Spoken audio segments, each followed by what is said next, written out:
bonjour à vous. Voilà une petite vidéo d'accompagnement pour le premier TD. Après, vous devrez le faire de manière autonome jusqu'à votre retour éventuel au lycée naval. Pour l'instant, vous continuez chez vous. Il faut absolument que vous forciez à faire ces manipulations. Vous allez recevoir les TD. Vous avez peut-être déjà reçu le premier TD. Il s'agit de manipuler les bases de données. Donc on est dans l'accompagnement du cours que vous avez dû également avoir, donc une vidéo d'1 heure que je vous ai déjà proposée. Alors, comme je vous le disais, nous allons travailler sur des bases de données et on le fera à la fin de l'année à partir du langage Python. Mais dans l'immédiat, on va utiliser des logiciels, des clients qui permettent donc de manipuler ces bases de manière plus conviviale. Alors, qui dit convivial dit moins puissant. Ça, c'est une grande règle informatique. Plus on a une interface conviviale, moins en général on a de puissance pour ce que l'on veut faire. Alors surtout qu'en fait, le cours se terminé sur l'idée de base de données relationnelle. Il s'agit donc de poser des questions, de poser des questions complexes mettant en relation des tables distinctes et éventuellement éloignées. C'est quelque chose qu'on peut faire un peu avec une interface graphique, quelque chose de plus intuitif et convivial pour vous, mais ça aura ses limites. Le système qu'on vous a proposé s'appelle le système SQLite. Je l'ai mentionné et mis en avant à la fin de la vidéo de cours. Il existe plusieurs systèmes, plusieurs interfaces. Il existe plusieurs interfaces qui permettent de faire ces manipulations sur des bases au format SQLite. J'ai relevé sur Internet à peu près 2 logiciels principaux. Je vais vous en présenter un. Si vous, pour une raison ou une autre, vous préférez l'autre, ou si pour une raison ou une autre, vous n'arrivez pas à installer le premier, je suppose que l'autre doit être extrêmement proche. Celui que nous vous conseillons fortement, c'est celui-ci, DB Browser for SQLite. Il existe normalement pour tous les systèmes que vous êtes susceptibles de manipuler, Linux, Windows, Mac OS, les 3 systèmes ici sont offerts, et c'est la même chose je crois pour l'autre que je ne connais pas qui s'appelle SQLite Studio. Je ne l'ai jamais utilisé. Attention, j'ai l'impression que pour télécharger, il vaut mieux suivre ce lien ici sur le côté où il y a les versions les plus récentes. Je n'ai pas regardé de près cela, mais je vois Windows, Linux, macOS, et je vois donc une version qui date de décembre 2019. On a donc ici quelque chose de très récent. Je vous propose plutôt de regarder celui-ci aujourd'hui, DB Browser for SQLite, qui existe donc lui aussi pour les différents systèmes. Donc si je vais sur la page Download, téléchargement, vous avez le choix entre différentes choses. Je pense que la plupart d'entre vous êtes sous Windows, donc je ferai juste un petit commentaire là-dessus. Et puis sinon, vous lisez la documentation. Donc Windows, évidemment, comme d'habitude, vous avez le choix entre des versions 32 bits et 64 bits. Très probablement pour vous 64 bits. À moins que vous ayez un portable, un ordinateur qui soit plus ancien, mais quand même, je pense qu'aujourd'hui, pour vous, ça devrait être surtout quelque chose de ce genre. Et pour chacun des deux, vous avez le choix entre 2 versions, standard ou zip no installer. C'est à vous de voir. C'est à vous de voir. La différence, globalement, c'est que si vous prenez un véritable installateur, vous aurez une intégration meilleure du logiciel à votre système. Je veux dire qu'il apparaîtra dans les menus, par exemple. Il y a sans doute différentes commodités auxquelles je ne pense pas présentement qui vous seront proposées. Si vous prenez une version zip, tout ce que cela fera, c'est que ça vous proposera un dossier que vous pourrez décompresser et mettre où vous voulez. Et vous pourrez donc simplement accéder au logiciel en cliquant sur le logiciel qui sera dans ce dossier. L'avantage, par contre, il y en a un, c'est que si ce logiciel ne vous plaît pas, s'il ne marche pas, ou si après votre intégration à l'école navale, vous n'avez plus envie de faire du SQLite de toute votre vie, vous jetez à la poubelle ce dossier et ce sera comme s'il n'avait jamais existé. Il n'y aura rien à désinstaller, il n'y a pas de réglages particuliers qui se font au niveau de la base de registre de Windows ou de tous les mécanismes internes du système d'exploitation. Donc bon, voilà, c'est à vous de voir. Personnellement, j'aime bien utiliser les versions zip, mais elles sont moins agréables pour certains points. Alors bon voilà, macOS, Linux également. Linux, en général, il vous suffit simplement donc de taper une ligne de commande de ce type pour installer le logiciel, s'il fait bien partie des dépôts officiels de votre système, de votre distribution. Le logiciel, quand vous allez l'ouvrir, donc se présentera comme ceci. Donc le voici, DB Browser, donc for SQLite. Alors, je rappelle que nous avons ici un système qui est un système, comment dire, modeste dans son mode de fonctionnement. On n'est pas dans un modèle client-serveur, on n'est pas dans un modèle réseau, on est simplement ici avec un logiciel qui va vous permettre d'ouvrir un fichier, de le manipuler, éventuellement, je crois, de le modifier, et puis de le fermer. Et voilà, on est donc vraiment sur un schéma classique que vous connaissez exactement comme avec un traitement de texte où vous avez un logiciel qui vous permet d'agir sur un fichier. Le TD, par conséquent, supposera que vous ayez téléchargé, probablement sur le site cahier de texte, je pense que M. Chastel le mettra à l'endroit adéquat, une base de données. Donc le premier TD porte sur une base qui s'appelle World. Vous l'avez ici. Donc je vais ouvrir la base World et je vais faire avec vous simplement, ce sera une vidéo très courte, je vais juste faire avec vous quelques manipulations simples pour que vous puissiez ensuite poursuivre par vous-même. Une base de données relationnelle comporte plusieurs tables. La base World comporte 3 tables. Une table de ville, city, une table de pays, country, et une table de langue. Country language. La suite des TD portera sur des bases plus complexes. 3, c'est très peu pour une base de données relationnelle. Les TD suivants porteront sur des bases comportant 15 ou 20 tables différentes. Ce sont les plus intéressantes.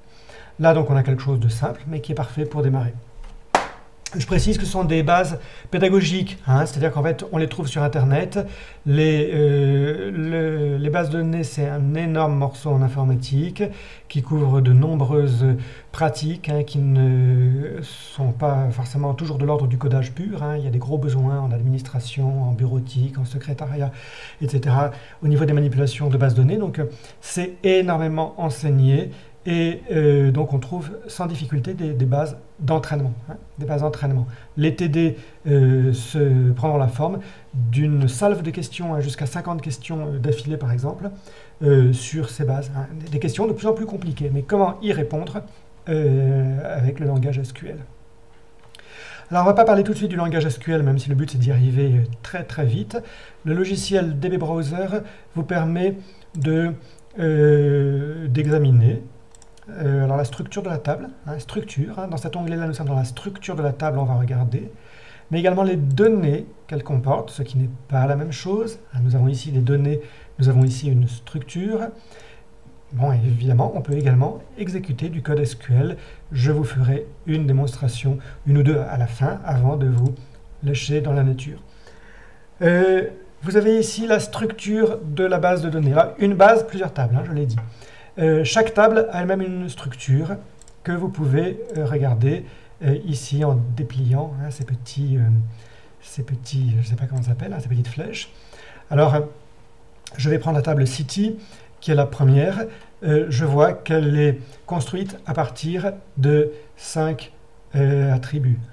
5 attributs. Vous pouvez raisonner en disant 5 colonnes. Si vous avez en tête le modèle du tableur, c'est un peu comme si on avait une table avec 5 colonnes. D'ailleurs, le mot colonne est employé réellement dans le langage SQL. Le premier attribut s'appelle ID, toujours. Toujours, ça c'est vraiment fondamental dans les bases de données. On a toujours un identifiant. Le deuxième, c'est name. Hein, quand j'ai une ville, je m'intéresse à son nom, bien évidemment. Et vous voyez qu'à première vue, le nom sera une suite de caractères, au plus 35 caractères. Country code. On va regarder dans les données ce que c'est. Country code, mais chaque ville doit bien sûr être ramenée à un pays. Et on l'a dit dans le cours, le but est d'éviter la redondance. On ne va donc pas réellement recopier le mot France à chaque fois, même si France, ça n'est pas très long, ça fait 5 caractères. FRANCE, 6 caractères, ça n'est pas long, mais c'est toujours trop. Hein. Donc on va remplacer ça par un code, 3 caractères. District, je ne sais plus ce que c'est, il doit y avoir des pays plus gros que d'autres où il y a des districts. Et puis population, c'est la population de la ville, bien sûr. Regardons ce que cela donne. Vous avez ici 4079 villes dans cette base. Ici, nous avons les 15 premières qui sont affichées, mais je suppose qu'on peut se promener comme ceci, vous le voyez. Elles sont classées ici simplement par identifiant, mais donc j'ai une liste de pays, de villes. J'ai une liste ici de country code, hein, de districts, hein, de régions, je ne sais pas, et puis de population. Pareil, je peux changer de table. La table country. Alors, je n'ai pas regardé la structure de la table country. Alors, elle est un peu, je ne vais pas tout commenter, mais vous voyez que là aussi, elle commence par un code. L'identifiant, alors ici, ça ne s'appelle pas ID, ça s'appelle code. L'identifiant de la table country, ce sera un code.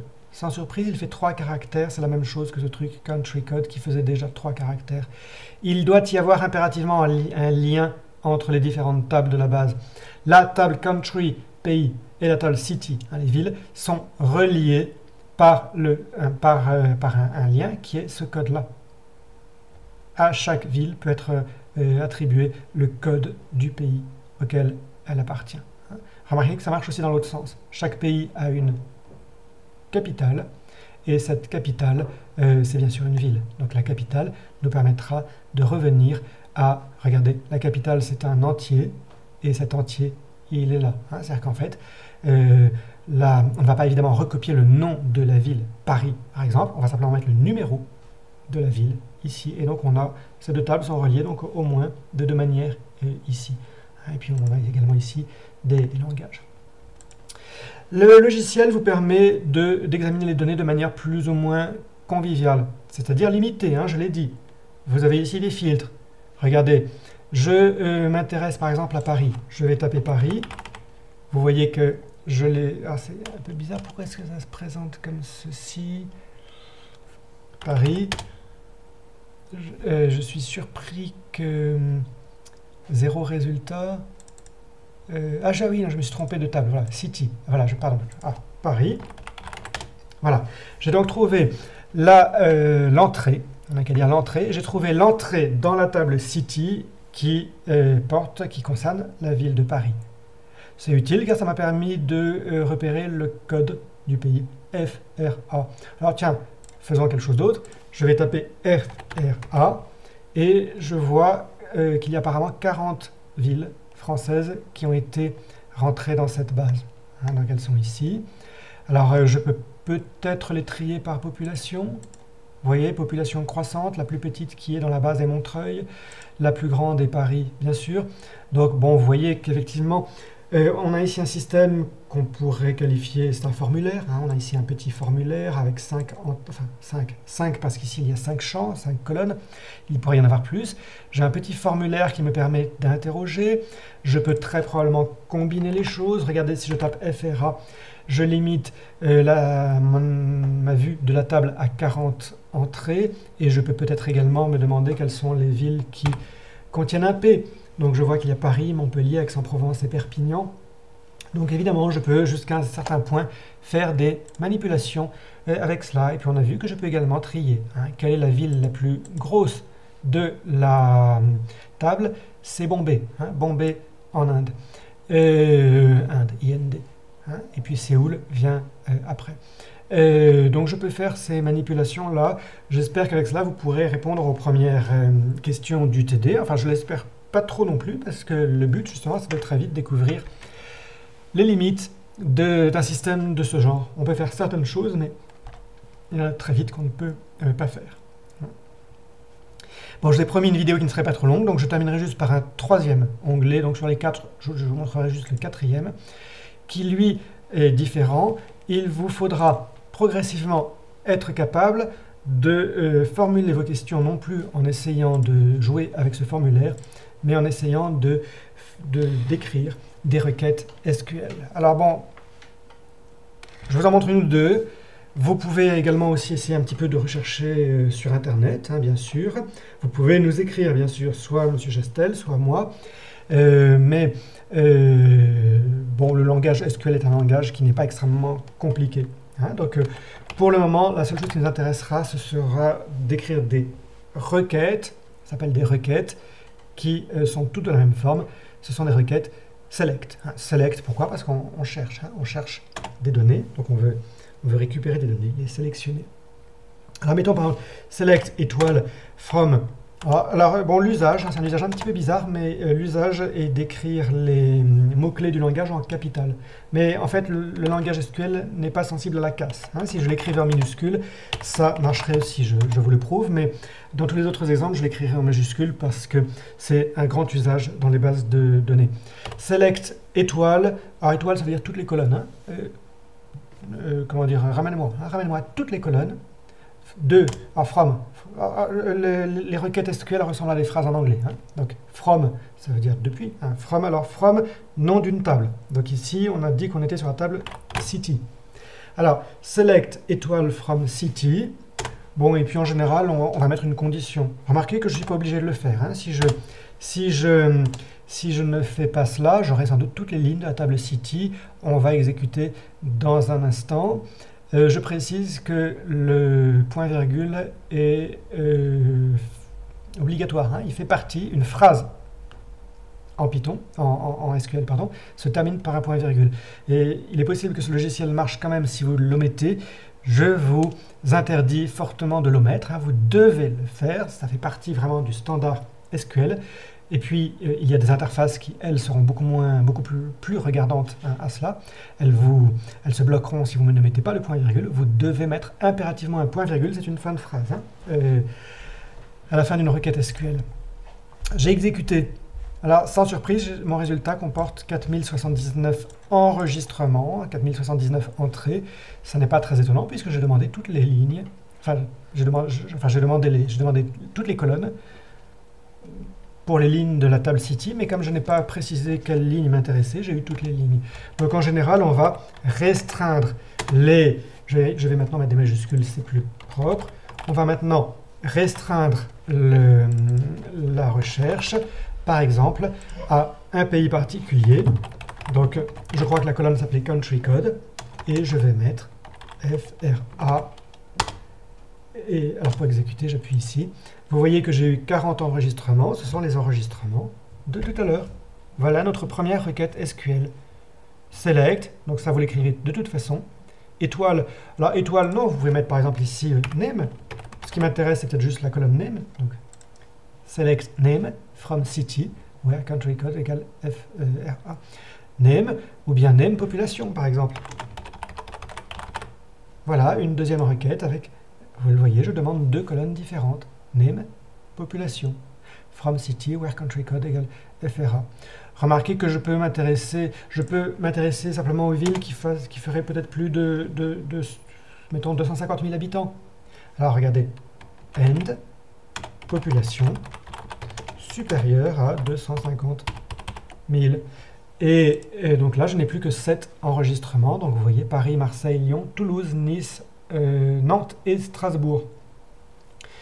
Donc voilà une requête tout à fait typique en SQL. Simple. Une requête simple parce que ici je n'interroge qu'une table. Je ne joue pas du tout sur l'aspect relationnel hein, de la base de données. Mais voilà donc quelque chose de satisfaisant. Après, je ne me souviens plus de tout jusqu'où vous devrez aller dans le cadre de ce premier TD. Mais vous cherchez sur Internet hein, pour essayer de voir un petit peu quels sont les mots-clés. Qu'est-ce que je pourrais... Alors peut-être juste pour ne pas trop vous lâcher complètement sans outils, juste une dernière chose. On va par exemple regarder, on va changer de table, on va prendre la table country, et on va se demander par exemple quels sont les quels sont les pays dont le nom commence par un B, par exemple. Alors, je vais écrire ceci. Select. Alors, select quoi? Je pense qu'elle doit s'appeler name. Je peux vérifier. Alors, je peux soit vérifier ici. Vous voyez, ça s'appelle bien name. Soit, c'est peut-être plus élégant. Je vais vérifier dans la table country. Et je vois effectivement name. Hein. Alors, select name from country where name, justement. Et alors là, qu'est-ce que je vais écrire? Parce que je n'ai pas un nom précis de pays en tête, mais ma question, c'était plutôt les noms de pays commençant par B. Donc là, plutôt que d'employer le mot égal, qui est un petit peu trop strict, hein, le égal est évidemment assez strict comme comparateur, vous en avez un autre qui est assez commode en SQL, surtout lorsqu'on manipule des chaînes de caractères, c'est like. Hein. Like, ça veut dire comme. Hein. Comme, donc comme, on sent bien que c'est une sorte d'égalité, mais c'est une égalité un petit peu plus souple que celle que le signe égal indique. Donc like permet en fait justement de jouer sur quelque chose d'un petit peu plus flou, si vous voulez. Donc si j'écris B pourcent, le pourcent est un caractère de type joker. Hein, c'est un caractère qui permet de remplacer d'autres caractères. Et plus précisément, le signe pourcent remplace un nombre quelconque, éventuellement nul, un nombre quelconque de caractères. Donc en fait là, B%, ça veut juste dire qui commence par B et qui est suivi par n'importe quoi. Hein, donc si vous voyez qu'ici, j'ai trouvé 20 pays dont le nom commence par B. Remarquez que si j'écris ceci, joker, B, joker, ça veut dire qu'il faut des caractères à gauche, ensuite la lettre B et ensuite des caractères à droite. Donc nous avons ici quelque chose qui peut servir à décrire la question suivante. Quels sont les pays dont le nom comporte la lettre B, hein, comporte. En effet, je demande un nombre quelconque de caractères à gauche, au moins une fois la lettre B, et un nombre quelconque de caractères à droite. Donc nous avons ici, par exemple, les Émirats arabes unis qui sont apparus. Ils n'étaient pas là tout à l'heure, mais effectivement, ils contiennent la lettre B. Et vous voyez au passage, c'est intéressant comme exemple, que le B, il est minuscule ici, tandis que dans ma requête, il était majuscule. En effet, hein, like est extrêmement souple, je vous l'ai dit. Et non seulement il vous autorise des formulations un petit peu souples, comme je viens de le faire avec des jokers, mais également, like a la particularité de ne pas être sensible à la casse. Hein, la casse des lettres, c'est-à-dire le fait qu'elles soient écrites en majuscule ou en minuscule. Hein, donc, pourquoi? Tout simplement parce qu'on manipule des données. En général, ces données sont de nature hétérogène, on ne sait pas trop d'où elles viennent. Elles peuvent avoir été saisies par des opérateurs humains qui ne suivent pas toujours forcément exactement les mêmes règles. Donc ça ne pourrait pas marcher si évidemment les systèmes de base de données étaient aussi stricts que dans un programme en Python. Hein, donc like, justement, a une espèce de tolérance. Hein, il assimile le B minuscule et le B majuscule dans cet exemple-là. Vous avez tout compris. Si je voulais les pays dont le nom se termine par un A, je vais écrire %A. Hein, il y en a 82 dans la base de données, il y en a 82 dans la table country. Bon, je crois que c'est pas mal pour démarrer le TD. Les premières questions, vous pourrez les faire depuis cet onglet-là. Les suivantes, essayez dans la mesure du possible de les faire de cette manière-là. Et puis, si certains, je sais que dans la classe, ça ne concerne que très peu d'entre vous, mais il y en a toujours 2 ou 3 qui aussi ont l'habitude, plus ou moins, hein, de la ligne de commande. Vous pouvez également taper vos requêtes très directement depuis le client officiel, hein, du projet SQLite. Et donc là, il vous suffit de taper la même chose que ce que je viens de faire, hein, select name from country where name like %A, mais là je suis obligé de mettre le point virgule. Hein. Si je ne le mets pas, ça ne marchera pas du tout. Alors que l'autre, je pense qu'il le mettra à votre place. Donc voilà, hein. Si certains souhaitent pour une raison ou une autre travailler de cette manière-là, ils le peuvent. Mais bon, vous pouvez toujours quand même, hein, jeter un œil à ce logiciel pour commencer. Bon courage pour ce premier TD. Et donc, je vous remercie.